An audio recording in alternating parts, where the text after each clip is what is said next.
Good morning, Steeler Nation. Happy Friday. Happy end of the work week. It's finally here. Training camp is 1 week closer. We're closer to the big day, closer to the start of the preseason and the start of the season. I'm Daniel J. This is the Huddle. Today, we're talking Cam Heywards' new podcast. He had a couple of takes out there yesterday, or I saw it yesterday. And we're going to get into it, kind of talk about what he said and what his opinions were on Kenny Pickett and the quarterback outlook, and also his comments on Jermey Fowler from ESPN's. He had a defensive tackle list top 10 where Cameron Heyward came out at number 5, and Cam had some interesting words to say on his podcast, and so we're going to get into that. Also, guess who's back? Big Ben. Big Ben is finally back in the spotlight. We're going to get into Big Ben's reappearance and much more on the Huddle today. Please hit that like and subscribe button. We do daily segments, weekly lives. Tonight we have our daily scheduled Friday night Q&A. We also do guest speakers on the show. We've had Devin Angle from the Here We Go show. We've had the boys from Pittsburgh Steelers Syndicate, Mark D. and Britsburg Owen, and we've had the editor of Behind the Steel Curtain, Dave Schofield, on. You don't want to miss any of that content or future content with future guests. So please hit that subscribe and like button. That being said, guys, I'm Daniel J. This is State of the Steelers, and welcome to the Huddle.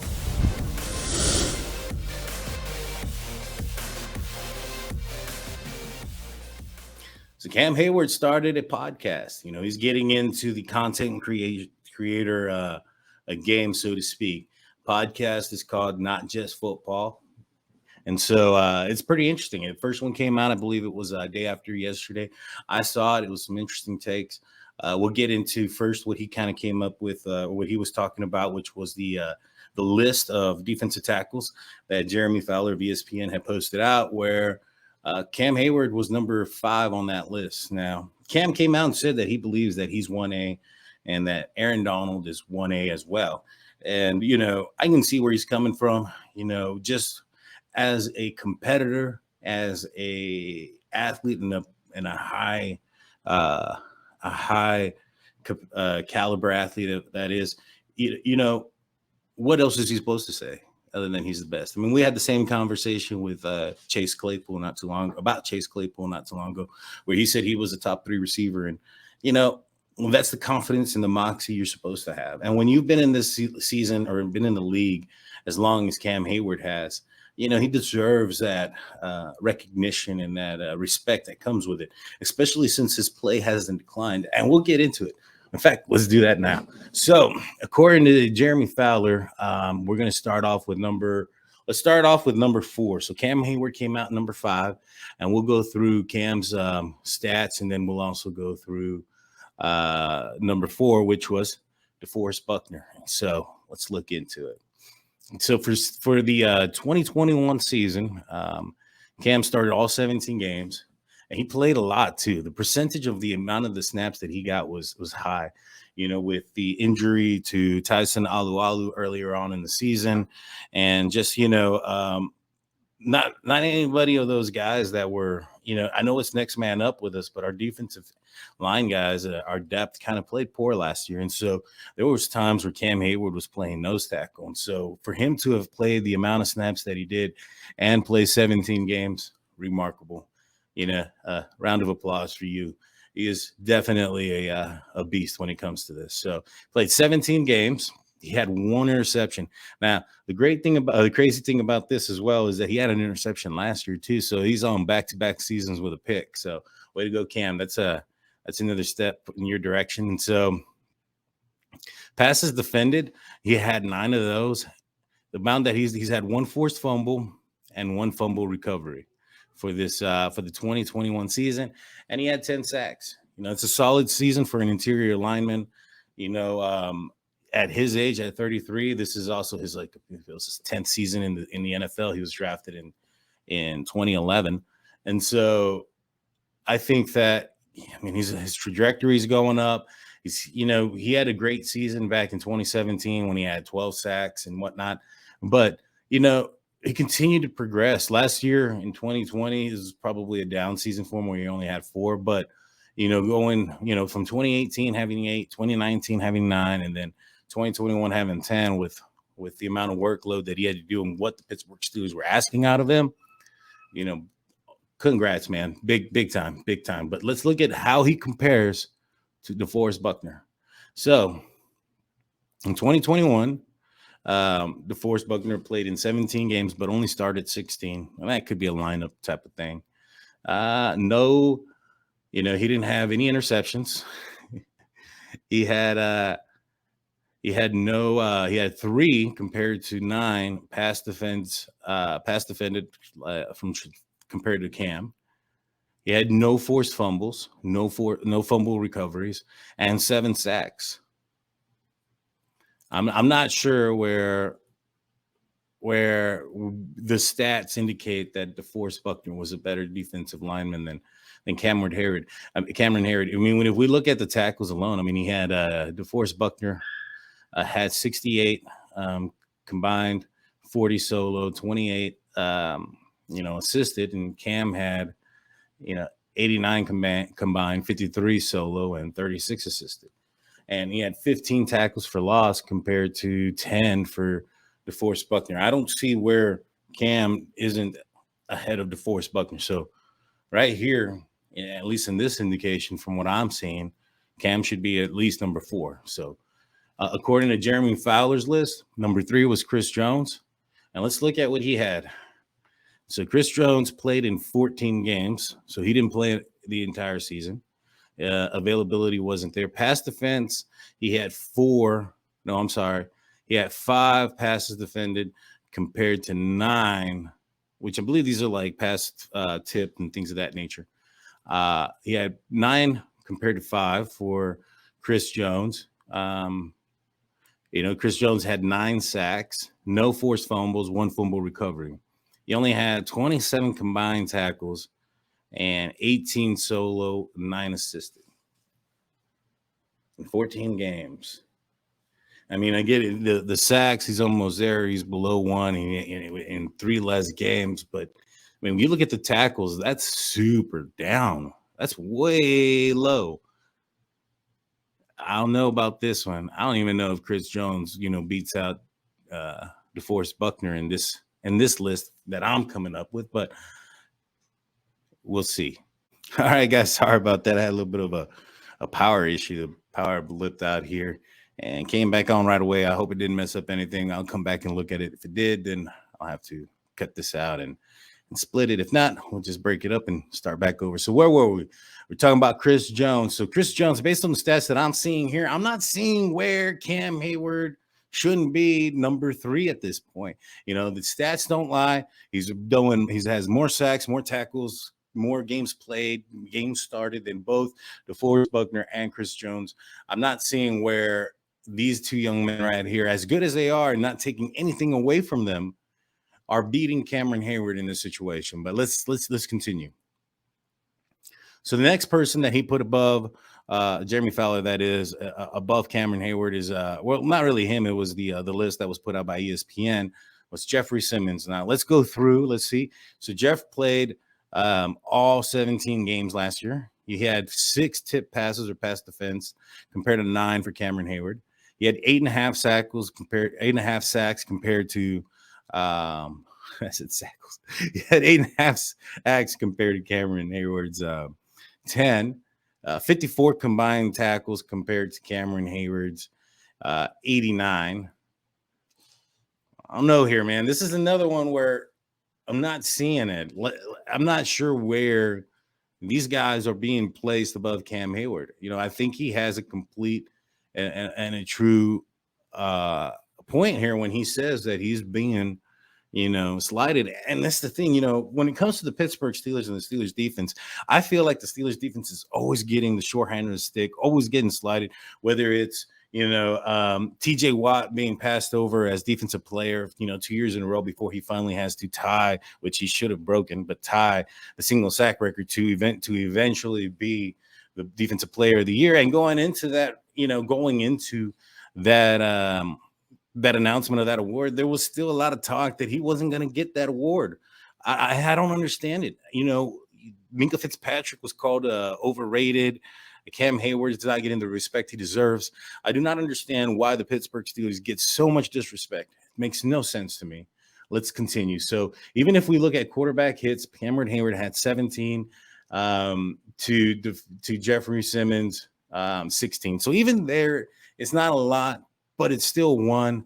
I don't understand why they're downplaying Cam Hayward's play. This is outrageous. This is highway robbery. I hope you're watching Cam Heyward and you can see that. I agree with you that you should be at least 1A. Now let's look at Aaron Darnold. Now, Aaron Darnold is he's a beast. He's a good guy. He's got more sacks than Cam Heywards. He played all 17 games. Now, pass defended, he only had 4 versus Cam's 9. Forced fumble, he had 4. Let's see where Cam Heywards was at. Cam Heywards had 1.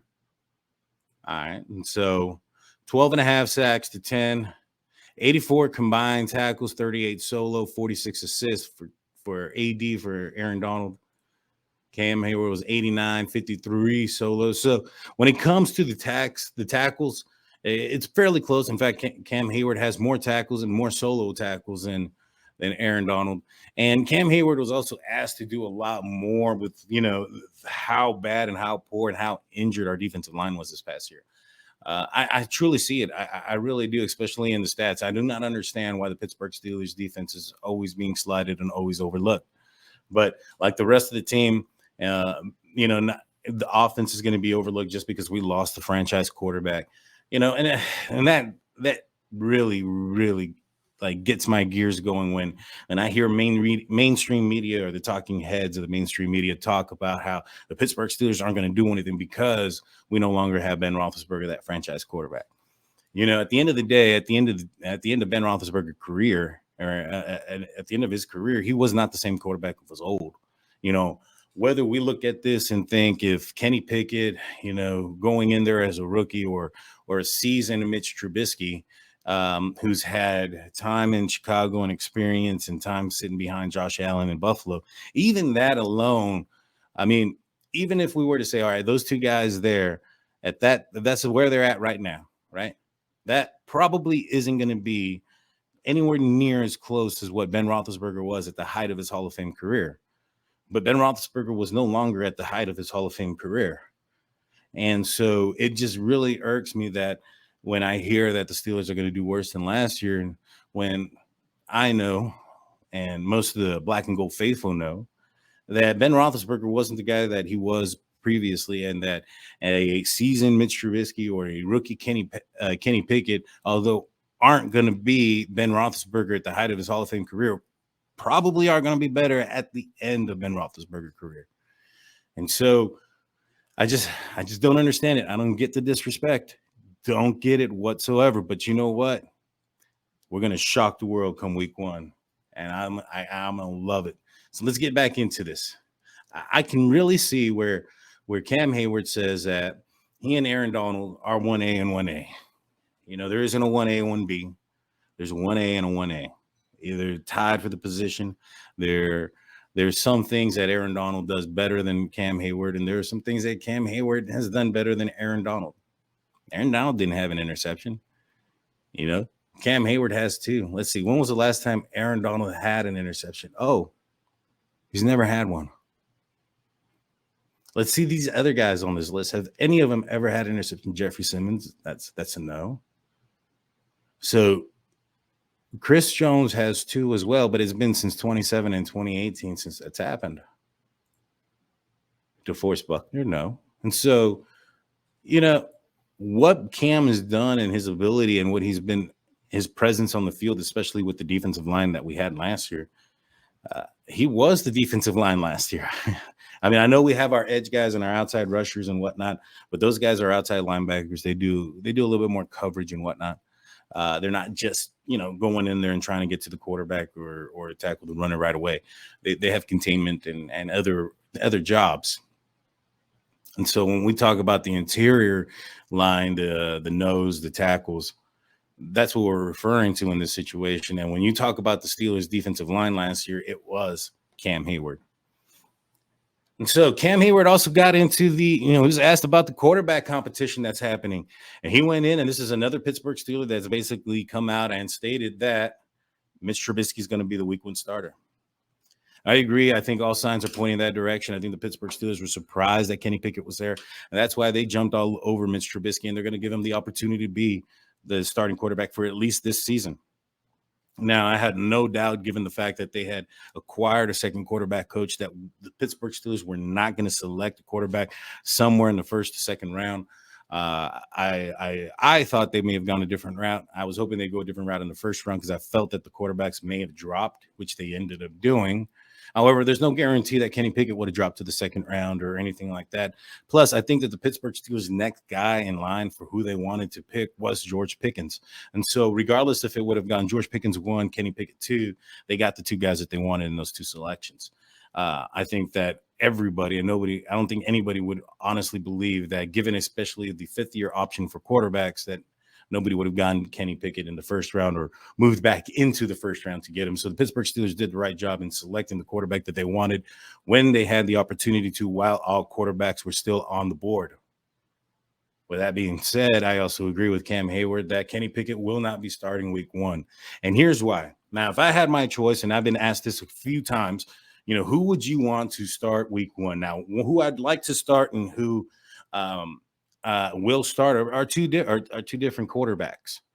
It's not even the same quarterback that would be Kenny Pickett going into week 1 that I would like to be starting, because going into week 1, Kenny Pickett's not going to be the quarterback ready to be the quarterback needed to be the starter week 1. Unfortunately, I think that if the Pittsburgh Steelers did not get Mitch Trubisky and maybe just stuck with Mason Rudolph, I think that there's a possibility that Kenny Pickett could have started week 1. I think that the quarterback battle, having only two quarterbacks battling it out for the starting position with limited reps, would give him a better opportunity to be a starter. But since there are 3 quarterbacks going into this battle, and we're going to have to prepare 3 quarterbacks on 3 preseason games versus 4 or 5 like we've had in the past, I feel that Kenny Pickett will not be prepared enough to be the week 1 starter. So when I answer this question, I tell everybody, if Kenny Pickett was prepared and ready to go, I would prefer to have a prepared Kenny Pickett. However, I don't think that's going to be the opportunity or the option that we're going to have at that time. And that's unfortunate. But it's a good problem to have if Mitch Trubisky can show up and do some good things. We have him under contract for next year. So let's just say that Kenny Pickett is on par for being at least as good as Mitch Trubisky, and Mitch Trubisky lights it up. So we have a good problem there. What we can do next year is we can use Mitch as draft capital, move up, and then, really solidify something that we truly are going to be looking for. Like if our offensive line is really playing poor, then we might go move up in the first round, use Mitch to be that, draft capital to get a top tier offensive lineman, maybe a center if Mason Cole don't work out. And if Mason Cole does work out and we need a middle linebacker, because at the end of the day, Devin Bush is on the last, if he plays out and balls out and does what he needs to do, then he may play himself outside of a contract. I doubt it. The middle linebackers isn't as expensive as it has been in the past. We can always franchise tag him, but, we might want to solidify that position for the future. Miles Jack, he's only under contract for 2 years. So we may be moving up in the draft next year to get that, middle linebacker with some pedigree and, hopefully get a replacement for Ryan Shazier, which is what we've been looking for since Ryan Shazier has gone down. And so I think those are some good problems to have. I think that if we had longer time in the preseason, and if we didn't have to have, a 3 quarterback race here, I think that maybe at that point, Kenny Pickett can take over. And so Cam sounds like the Pittsburgh Steelers are all in on Mitch Trubisky this year. I feel that that's going to be the case. And if so, if the Steelers know that they're not going to play Kenny Pickett, I feel that Kenny Pickett may end up being the 3rd QB on the board come week 1. The only thing that I can say that may not be the case is we have Oladokun. Now, Ben Roethlisberger has been the staple point. He's been the offense for the Pittsburgh Steelers for almost 2 decades. And he always had his right-hand man there at the backup quarterback that he liked, whether it was Charlie Batch, Landry Jones, or most recently Dobbs. He's had someone there. And Kenny Pickett, if the Pittsburgh Steelers seem to continue that same manner and have, that relationship between the quarterback and their backup, Kenny Pickett and Oladokun have been been reported to be best of friends almost, and conjoined at the hip kind of. And so I wouldn't be surprised if Mason ends up becoming trade bait, if Kenny Pickett can show that he's able to take the reins if Mitch Trubisky were to go down, whether it's due to an injury or poor play.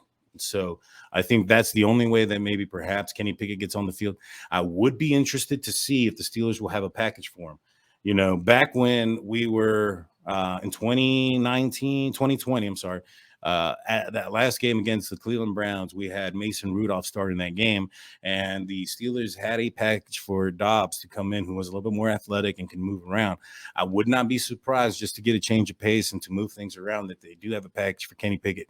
And if they are going to have a package for Kenny Pickett, I do not see the Pittsburgh Steelers dressing 3 quarterbacks. I see them only dressing 2.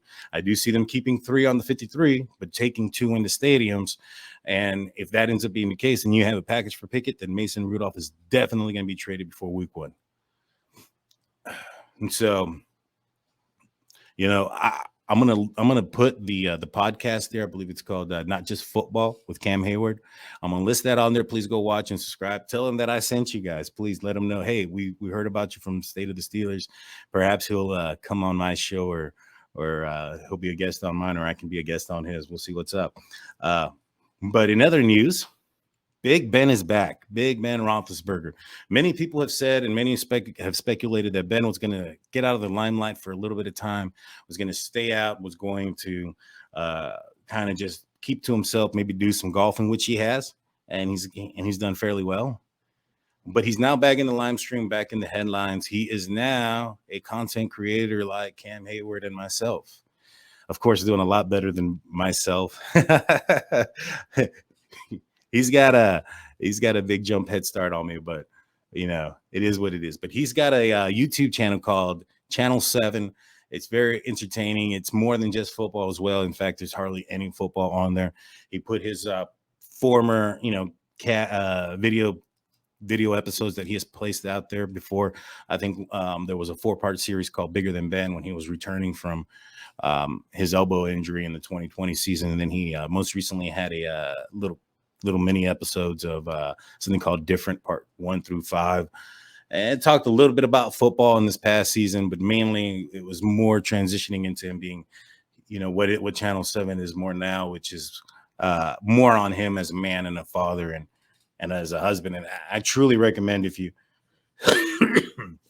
excuse me, I truly recommend, if you like just want to keep up to date on Big Ben and see what he's doing. It's a great channel. Again, tell him I sent you State of the Steelers. It'd be great if he ends up wanting to come out on my cast one day as well. But I like to see that. I like to see that he's doing something. He's not, a lot of folks and there's a lot of speculation out there that Big Ben was going to go into hiding, and there was a lot of speculation that Big Ben was upset with the Pittsburgh Steelers, similar to when Troy Polamalu retired. And I don't think that's the case. I really don't. I think that he understood that the Pittsburgh Steelers were ready to move on from him. And I think he understood that when they gave him his contract the last time around, that this was probably going to be their last go-ahead. And, there's been, interviews with Najee Harris and where he stated that early on in the season that Ben had came up to him and told him that this was probably going to be his last season, and that it reminded him of his earlier on in his career when he was a new quarterback and there was an aging running back in Jerome Bettis, and how he was able to, help Jerome, get that Super Bowl trophy walking out of his career. And so, I feel that Ben Roethlisberger kind of wanted the same thing to Najee Harris. It just the result wasn't the same. It got close. They made a playoff run. Any given Sunday, anything can happen. And at one point in that Chiefs game in the playoffs, the Pittsburgh Steelers had stopped the powerhouse offense of the Kansas City Chiefs for 5 straight series, and then created an defensive turnover that resulted in a touchdown. We had an opportunity and we had a chance. The Steelers had an opportunity and had a chance to do something in that game, and it just didn't work out. But it doesn't mean that that Ben Roethlisberger's career or that season was a failure. He did amazing things. I look back on his career and just kind of reminisce sometimes on the amazing games that he's had and some of the amazing throws and clutch situations, whether it was a Super Bowl throw to Santonio Holmes in the corner, or that walk-off touchdown throw against Green Bay where he hits Wallace in the corner there as well. I mean, he was just amazing quarterback to watch throughout his career. I remember when he first came on and he started and he became the starter after Tommy Maddox was injured and started to roll. You know, that first game he came in, it was a hurricane, and you can tell earlier on in the 2004 season that he was being limited, so to speak. But when he went into and played against the New England Patriots, and the Steelers upset them in the I think it was like week 6. And at that point, the New England Patriots had won like some 21 games in a row. I knew that Ben Roethlisberger was going to be something special, and he was going to be a quarterback that was going to be there for a long time. And he was, and I'm glad he was a part of our team. And for that, thank you, Ben. And congratulations on your new YouTube channel. I have it posted, the link in the description, and hopefully one day you'll join us. But with that being said, guys, that's all I have for you. I'm Daniel J. This is State of the Steelers. Please hit that like and subscribe button. Don't forget to hit that notification button so you don't miss out on any of our videos and content. Also, we recently gave away 2 tickets to a subscriber. Alex, congratulations. He'll be going and seeing the Pittsburgh Steelers play against the Jets on October 2nd. And we'll be giving away another contest. Our goal is to get to 1,000 subs. So what we're going to be doing is going to be a 2-part contest on 2. It's going to depend on 2 things. 1, we need to get to 1,000 subs. And 2, the Pittsburgh Steelers need to make the playoffs. So if State of the Steelers can get to 1,000 subs by the midway point of the season, so by the bye week, and the Pittsburgh Steelers make the playoffs and host a home game, the State of the Steelers will give away 2 tickets to a lucky subscriber. And so please hit that subscribe button and keep on tune and share this with all your friends and family that are Steelers fans. And let's get this channel going in the right direction. Right now, we're sitting just above 250 subscribers. And I want to say thank you to each one of you. We're moving fast. This has been a process that's only been for me that I've been doing this for 2 months now, a little bit over 2 months. I'll be going to training camp next week or in a couple of weeks, I'm sorry. And I look forward to growing the channel, not just, dedicated to talking about the Steelers, but also getting to know you guys, the black and gold faithful. And so with that being said, guys, that's all I have for you all. I'm Daniel J. This is State of the Steelers. Peace.